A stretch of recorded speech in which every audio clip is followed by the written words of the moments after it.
You wanted the best. You've got the best podcast. The hottest podcast in the world. The Chris Voss Show, the preeminent podcast with guests so smart you may experience serious brain bleed. The CEOs, authors, thought leaders, visionaries, and motivators. Get ready. Strap yourself in. Keep your hands, arms, and legs inside the vehicle at all times, because you're about to go on a monster education roller coaster with your brain. Now, here's your host, Chris Voss. Hi, folks. Voss here from the ChrisVossShow.com. There you go, ladies and gentlemen. There are ladies six, that makes it official. Welcome to the big show. We certainly appreciate you having you guys. As always, the Chris Voss Show is the family that loves you, but doesn't loan you money, eh? Especially after Christmas. It's January of 2025 right now, if you're watching this 10 years from now on YouTube. And, yeah, we realize you guys overspend on the holidays, but stop asking for money, eh? We don't do that kind of. We're not a loan. We're not a bank, eh? We're just a stupid podcast. Like, what do you want from us, people? Anyway. Moving on from the ramble. Guys, go refer the show to your family, friends, and relatives. We need all the help we can get. We need more listeners, because we're narcissistic and we just never feel loved. So please go to goodreads.com Chris Voss, LinkedIn.com Chris Voss, Chris Voss 1 on the TikTokity, and Chris Voss, Facebook.com. You can see all the Chris Voss Show groups that we have over there and fan pages and all the crazy stuff. Today we have Mechelle Webb on the show. She is a mindful living coach, speaker, entrepreneur, and author of Meant for More, Overcoming Challenges to Create the Life We Deserve. Because doesn't that sound interesting? I mean, there are some people that are trying to create a life that they don't deserve, or that some people aren't even bothering to create a life. If you fail to plan, you plan to fail. That's basically how that works. Mm-hmm. So we're going to be talking to her today about her insights and her life mission and what she's up to. She's a former foster child and survivor of abuse. She's transformed her journey of overcoming adversity into a powerful message of inspiration and empowerment for others. Her story isn't just about her experiences. It's about the universal potential for transformation and growth that exists in all of us. She just doesn't share her story. She provides practical tools for resilience, a growth mindset, and mindfulness. Her proven strategies, which she uses to navigate unimaginable challenges in life, can help anyone build life and purpose and fulfillment. Her message is relevant to those facing everyday struggles and obstacles, and moms seeking to empower themselves and their teens. Through her work, she inspires audiences to have the audacity to rise above their circumstances and create the life they deserve. Welcome to the show, Mechelle. How are you? Hi, Chris. I'm doing well. Thank you so much for having me. Thanks for coming. We really appreciate having you as well. Your book came out November 30th, 2024, Meant for More, Overcoming Challenges to Create the Life We Deserve. People can find it on Amazon or wherever fine books are sold. Give us your .coms. Where can people find out more about you on the interwebs? Yes, so MechelleWebb.com. Just be mindful of the spelling, MECHELLE, MechelleWebb.com. From there, you'll find all the links to my social media, YouTube, and how to find my book as well. There you go. So give us a 30,000 overview. What's inside your new book? Okay, so like you said, I talk about overcoming childhood adversity and abuse, and I lay out practical strategies that are proven and useful for the challenges that we face today. Mm-hmm. There you go. I thought you went through some different abuse. I guess we'll get into this in the bio and stuff like that. And then give us a 30,000 overview of what you do on your coaching side. I know you have a website and you help people either one-on-one or groups. Give us a bit of an overview on that. Yes. So my work revolves around empowering individuals with resilience, a growth mindset, and mindfulness so that they can boldly step in and create the life that they deserve. So through all of my work, I share the strategies that are practical and proven that we can use every day. And so I offer my book, of course, I have an online course, and then one-on-one coaching. So there you go. One-on-one coaching. You got the book, you got the courses, and all that good stuff. Tell us a little bit about how you grew up, how you were raised, if you want to share with us a little bit of some of your journey and the things that shaped you. absolutely. So I spent several years of my early childhood in foster care, and I dreamed that when I reunited with my family, I would have a normal, peaceful life. Mm-hmm. Unfortunately, that was not the case. So, over the next 10 years of being reunited with my biological mom, I experienced chaos, adversity, abuse. But luckily, life gave me some sources of resilience, and I embraced a growth mindset that really helped me to overcome those challenges. And as my daughter started aging, I thought, how can I empower her with resilience? Hmm. And can you develop resilience without having to go through horrible situations? And I discovered that, in fact, you can. And some of those resources that I used were listed in all of these websites of how to do that. So I decided, well, if I can teach my daughter, then I can teach other people. And so that's kind of how I got on this journey. Yeah, we need more kids with resilience because we've seen some of them growing up in today's world, Mhm. and I mean, I hate to sound like Clint Eastwood in the "Get Off My Lawn" speech, but I mean, in my day and age, we had a lot more resilience as children. In fact, what they call us, latchkey kids. Mhm, yeah. we we had a key to the house at like, I don't know, 8 or something, so we could let ourselves in. It was our generation was the generation they had to run TV ads at 10 o'clock to tell everybody, "Hey, do you know where your kids are at right now?" Like they had to Right. remind parents they had children. Parents are sitting there having a scotch and, I don't know, smoking a pack of Marlboros, and they're sitting there watching TV, and it's 10 o'clock, and the ad comes on, and they're like, "Hey, honey, do we have children? We should go find out. We should go find out where those children Where are. are they? Where is this important, or they just maybe they'll just show up tomorrow or something? I don't know. And then I lived in Utah where they have so many kids. If one disappears, then they don't notice for months, and there's usually like three more on the way. So Oh my goodness. that's an old Utah joke. They have a lot of kids here, eh?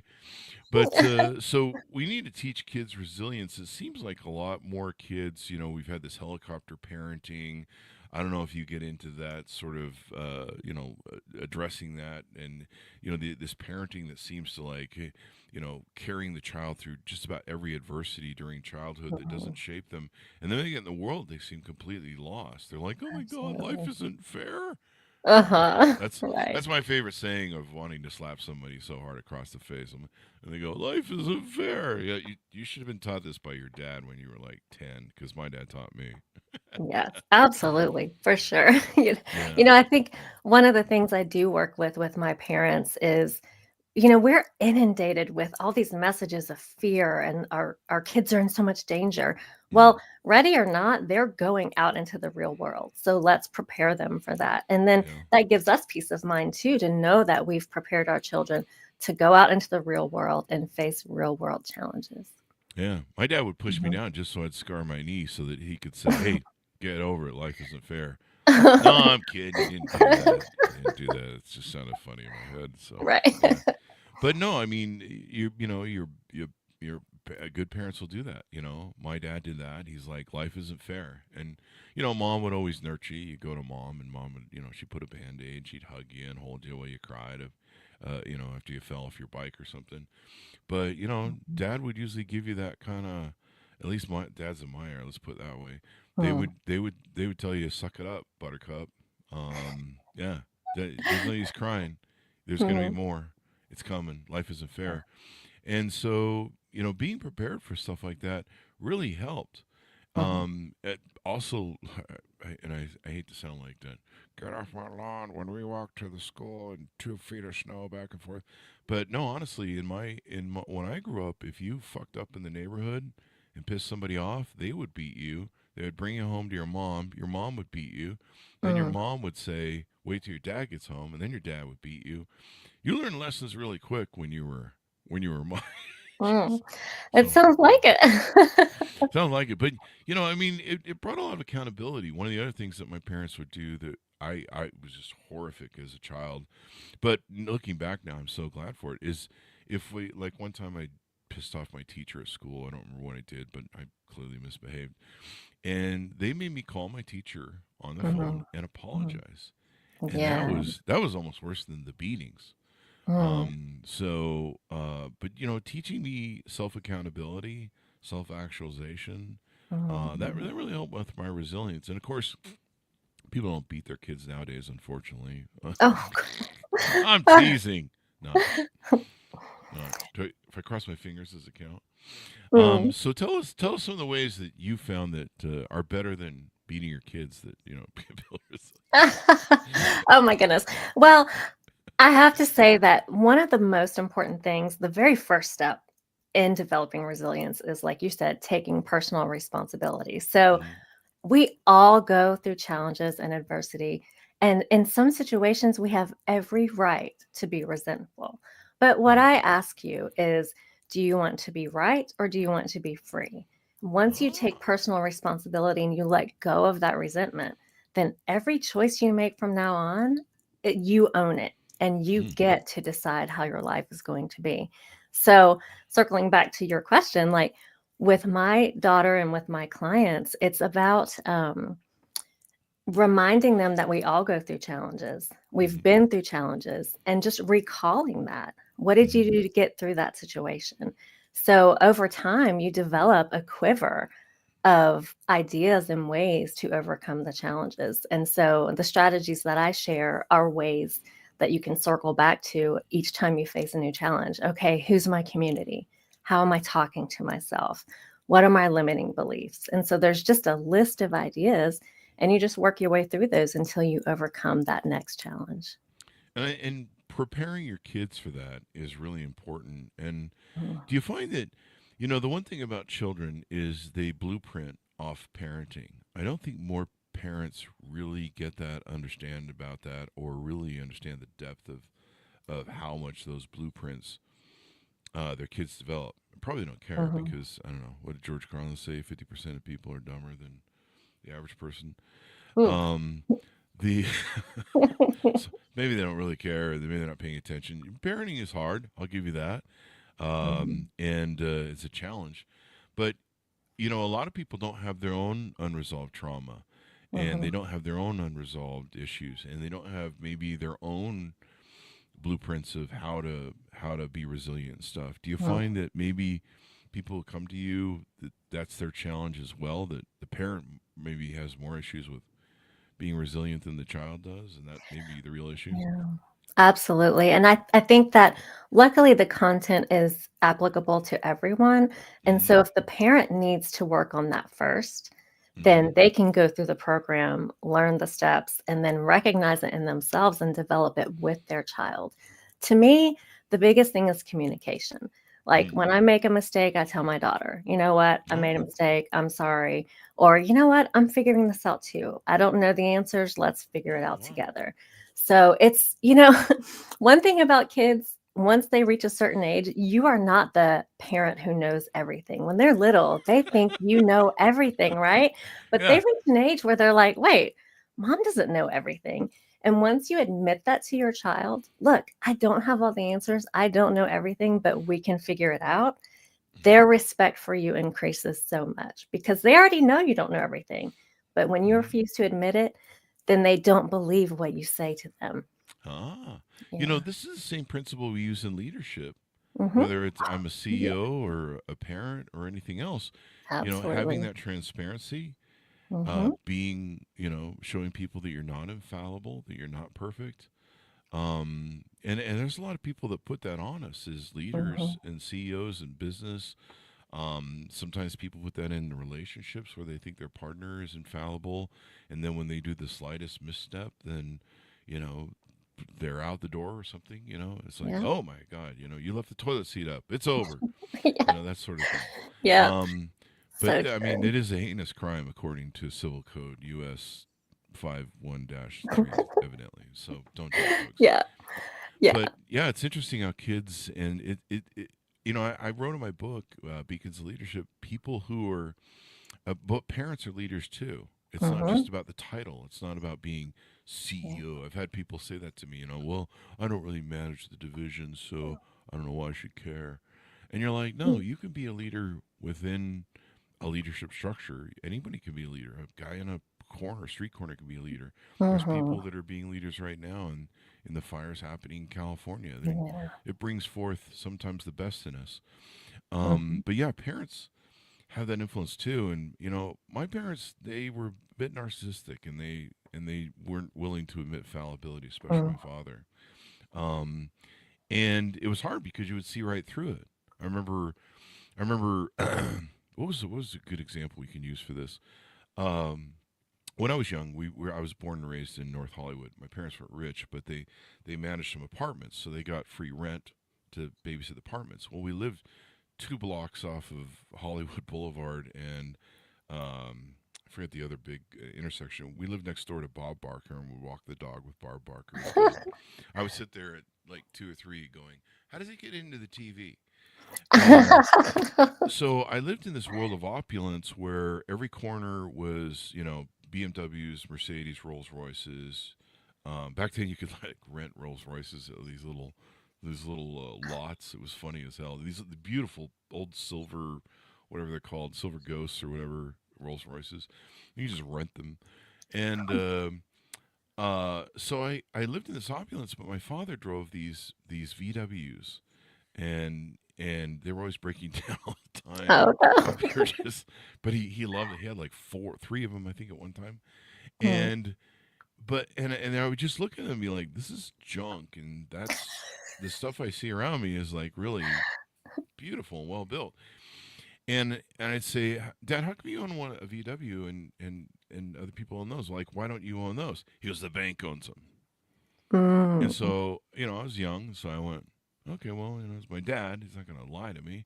Evidently, there's something about this bank owning these expensive cars. And he's like, they can't really afford them. The bank owns them. And Mhm. then he Mhm. kept telling me that. And then I started to figure out, hey, Dad, what's a bank? I was trying to figure out all this bank stuff, right? And then eventually I figured out he had a loan on it. And I went, well, Dad, Oh. don't you have a loan on this VW, right? How is that different than the guy who's got the loan on the Mercedes? Oh, shut up. Stop asking Oh, me yeah. about this. And he Mhm. closed it off. And Mhm. that's when I found out that my dad was full of shit. Yeah. It was There's one of the always that times. moment. One of the times. But he Yeah. couldn't be he couldn't be human with me Mhm. and infallible and open up to fallibility. he Mhm. couldn't he couldn't say to me, well, let me explain this to you, Chris. And Yeah. he could have easily done that. We had plenty of time in the car. I remember when this topic would come up, he had plenty of time that he could have just explained it to me instead of, I don't know, clearly he had some personal issues with people Mhm. that were more successful, Yeah. and so he needed to clear them out. But yeah, I mean, there was a Mhm. perfect example, I think, of what you're saying. Yeah. Circling back to saying like parenting is like leadership, I explain to my daughter all the time about all these wonderful books I've read, some for business, some for parenting, and they're all interchangeable. You hear Yeah, the same concepts in every book, yeah, and you can apply them to friendships, relationships, parenting, business ownership, all of those things. It's all the same skills. So it's all useful. yeah. Yeah. And letting your kids know you're human is fine. I mean, that's Mhm. probably one of the most important things you can ever do. Mhm. To let them see you fail and how Yeah. you recover from it. Because kids are going to see you one way or another. One of the big Mhm. challenges that we have in with young men is they see, if they have a mother and they see her failing constantly and she doesn't have the support of masculinity, is they'll grow up seeking out other damaged women. Mm. And so they literally will see the mother struggle because she's trying to raise a family on her own. And the men, they feel lack. Like I saw somebody write on Facebook the other day. They go, my sons are seeing me struggle. They see me break down all the time. I'm raising, and they're trying to support me. They're crying. Oh, one of them didn't have money for Christmas, and they Mm. were saying that their sons were grieving because they couldn't go get jobs to raise $50 to give their mom a present. And it just Mm. broke my heart when I read it. And then she wrote, I'm raising great sons for daughters. It's like, no, you're not. You're actually blueprinting your sons to go find broken women to fix, and they can't fix them. And then they're gonna the cycle. You're repeating the cycle is what you're doing. Mm. If you understand the psychology, the same goes for mothers and daughter or fathers and daughters. So Mm. um, these blueprints that we give our kids in teaching them resilience, or teaching them, the qualities of how to survive in life are just imperative. Because Absolutely. if they're constantly, my father would do the same patterns over and over again. I won't get into what the patterns were, but he would do the same patterns over and over again, and then he would apologize, and then he would just keep doing it. And after a while, you're just like, as children, you're just like, you're full of shit. And Mhm. that's kind of like the worst place you can be with your children and your family is when your children have finally dismissed you as any sort of authority in anything, Mhm. and your word means nothing.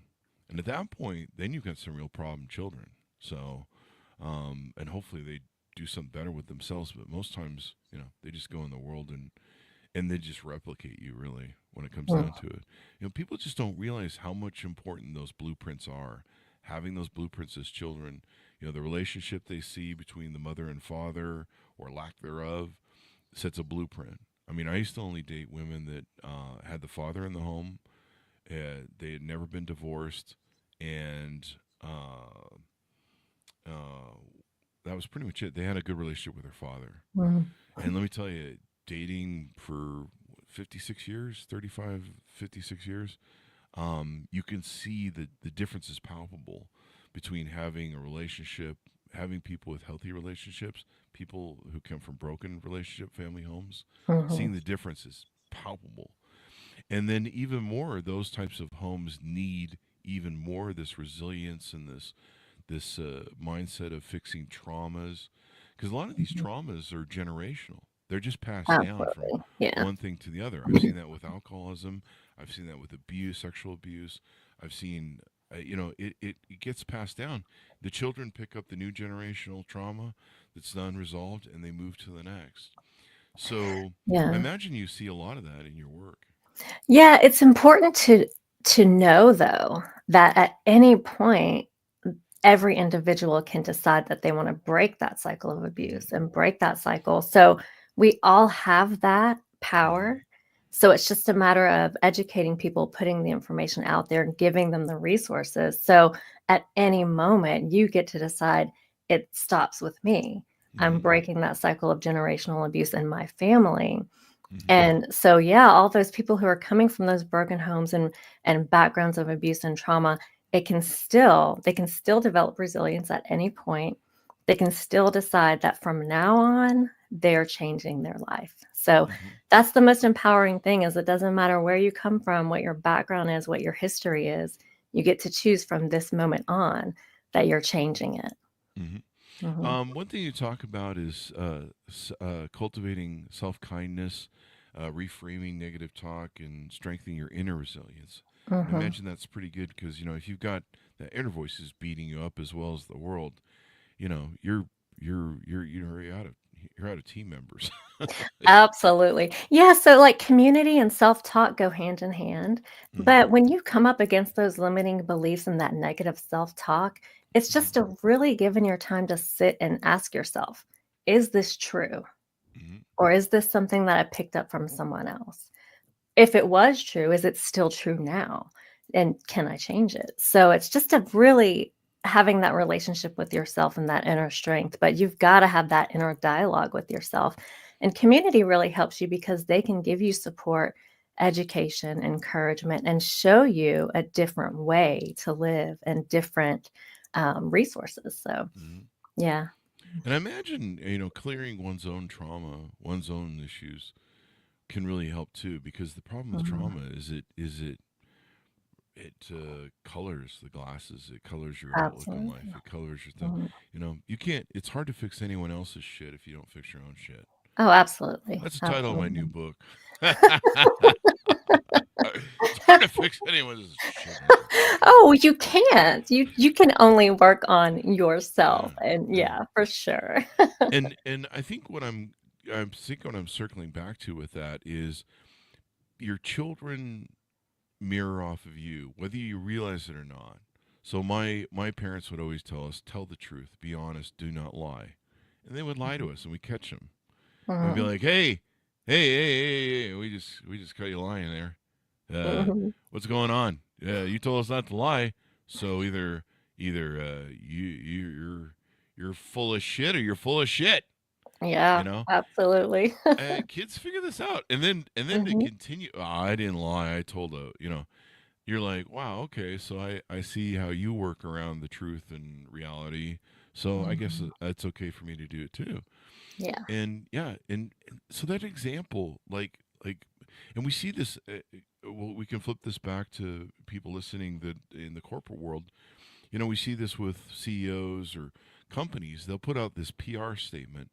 Oh, we're a highly integratable company that really cares about our customers and we care about our employees. By the way, we're firing 30,000 of them tomorrow. Mm, And mm, for no fault other than just to raise our stock price.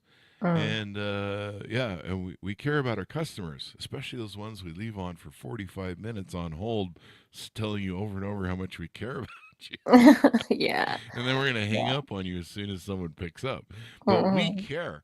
Or you'll see the CEO, just doing something scumbaggery, and you're just like, wait, I thought we were the ethical corporation of the high-minded individuals, but Mhm. and we're ripping the corporation off, or some sort of other gaff, and Yeah. people don't realize that people see that. People see right through the facade and the PR, and my parents, lovely people, but they were parents. They fed me some PR, and over time we went, PR Mhm. isn't.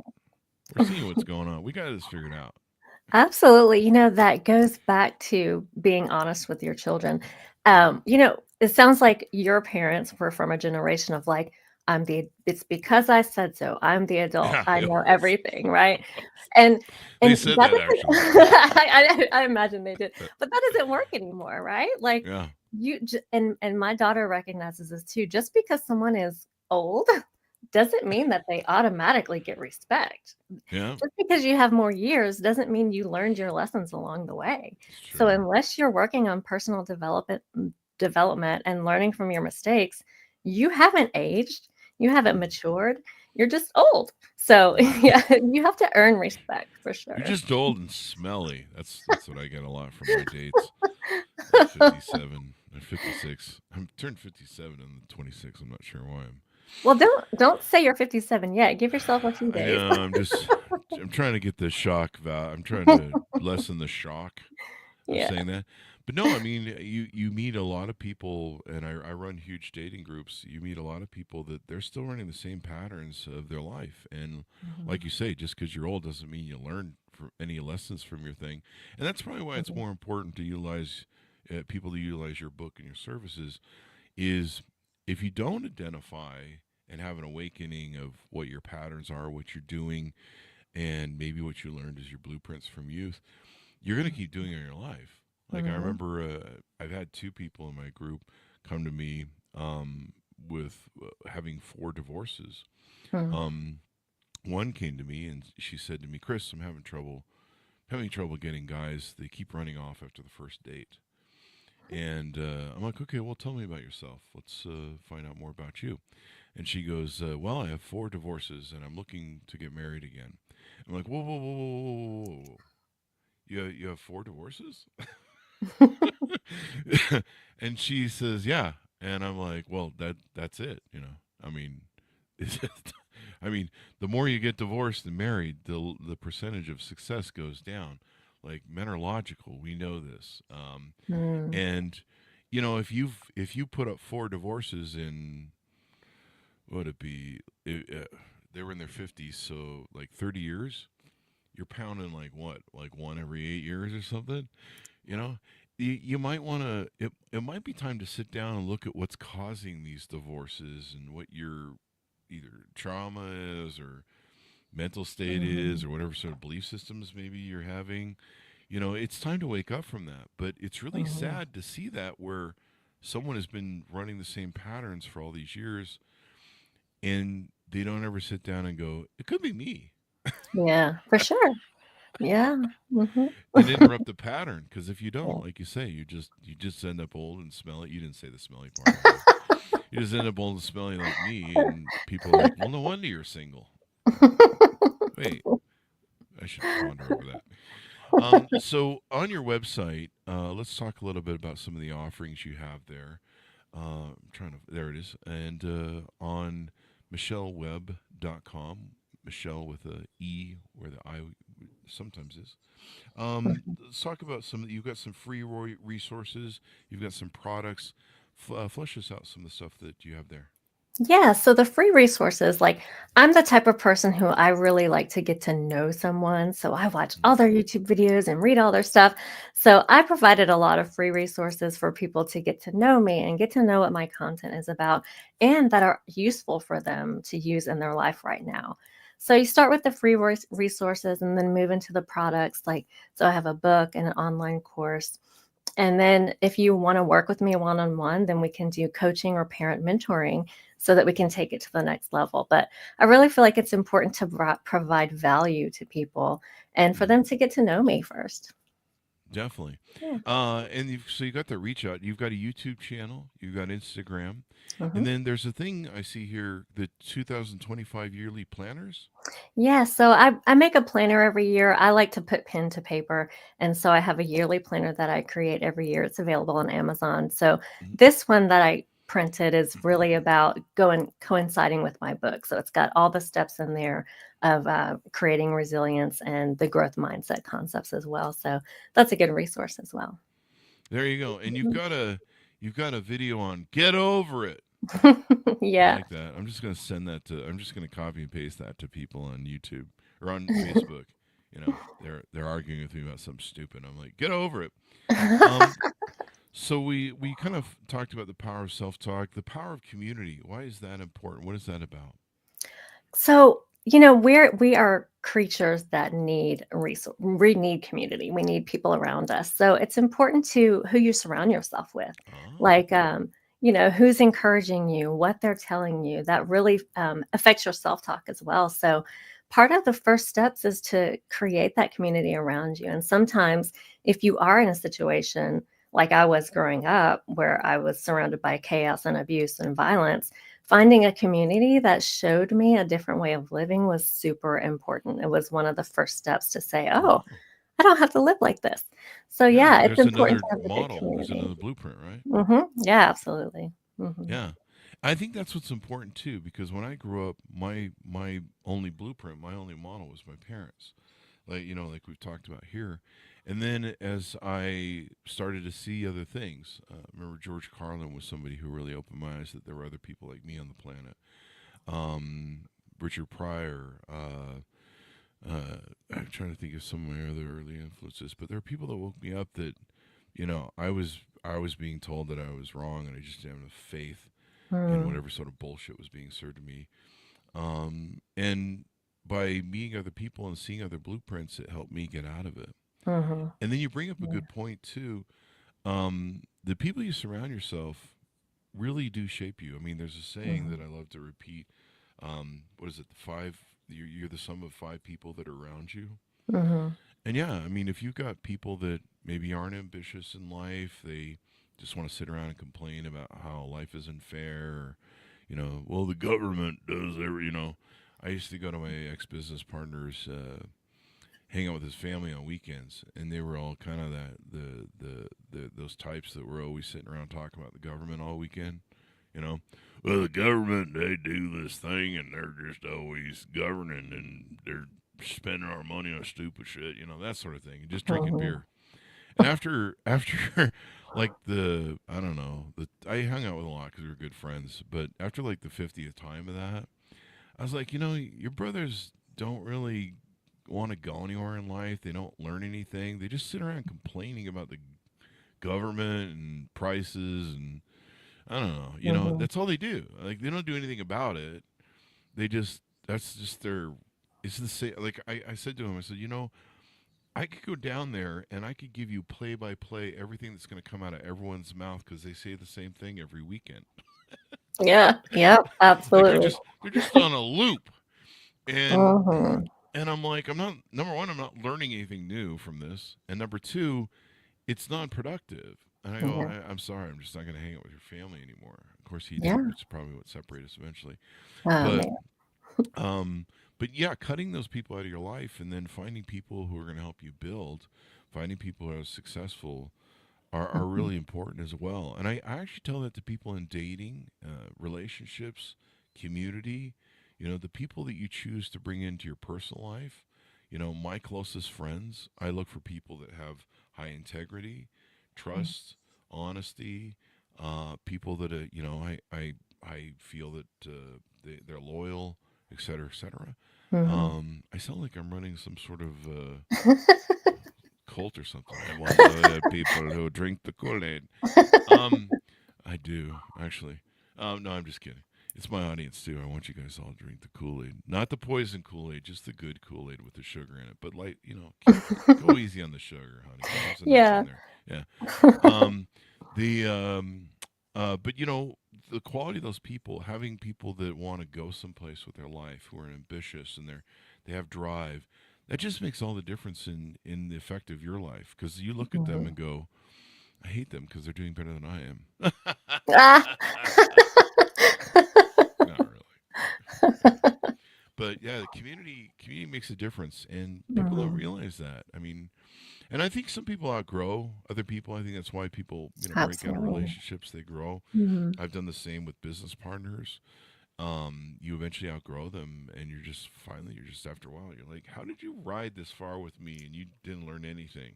Like, you've been here for 13 Yeah. years and you're still stupid. Oh my Um, goodness. we've had some partners. I've had a couple partners, eh? But it's just one of those things. Anything more we need to flesh out on what you do and how you do it, so people are aware of it and can get involved in your communities? You mentioned the video that I made about get over it, and my keynote talk is get over it, proven and practical strategies to overcome challenges. But the Mm-hmm. twist on that is, a lot of times people say get over it, but they don't tell you how, right? So that's what I do. I'm telling people how they can get over their challenges. So if you are looking for some practical strategies, definitely connect with me, watch my videos, just visit my website and get to know me. I'd love to get to know you. There you go. Yeah. There's a song by the Eagles, "Get Over It." I don't know if you ever heard that song, but you can play that in the background at your Yeah. keynote. But understanding resilience and being conscious of it's really important. I've been Mhm. through some cathartic times in my life where, in one case in 2008, I pretty much lost everything, Mhm. and it gave me. Well, it was just a horrible experience. It was not fun, folks. Never do it. Well, thanks 2008 recession. Um, well, it was the worst thing that probably ever happened to me in my life. Mhm. It gave me a tool, and so when the 2000 crisis came and we were losing money because all the events were closing that we make a lot of money off of, we it was hard, and I'm like, okay, well, 2008 again, here we go. And Mhm. fortunately, it gave me a lot of resilience skills and blueprints for surviving, the next catastrophe. And Yeah. so learning that early on, because, especially when you're young, you're going to go through a lot of catastrophes. You're figuring out your ego, you're a teen, you're figuring out love and life and the opposite sex or the similar sex, whatever your thing is. You're trying to, you think there's rejection and, Mhm. this, and you really don't have any sort of blueprints to work from. It's Yeah. like, it's like sticking your hand in, I don't know, one of those shock things, and like sometimes it'll shock you, and sometimes it won't. And you're like, I don't understand how this works. But having a mindset of resilience, Mhm. knowing how to do things, I think knowing how what we've talked about, knowing that it's okay to be infallible or fallible. I Mhm. don't know why I keep using the wrong words this morning, but knowing that you can be fallible, Mhm. sometimes admitting, I always believe that I wanted to have this perfect shot through life, and there are people out there that have a perfect, you look at movie stars, you're like, oh, they must have just hit all the right balls and smacked them all out of the park and just ran a perfect game somehow. How can it be like Mhm. them? You're like, no, man, everyone's got challenges, and it's Mhm. okay to be fallible. It's okay to say, hey, I fell down. It's okay. Get back on the Mhm. horse, that sort of thing. Yeah, absolutely. So as we Yeah. round out, tell people the .coms, how they can reach out to you. I see there's a free discovery call on here and different things Mhm. like that. Yeah, so again, MechelleWebb.com. Just be sure to spell it correctly, Mechelle.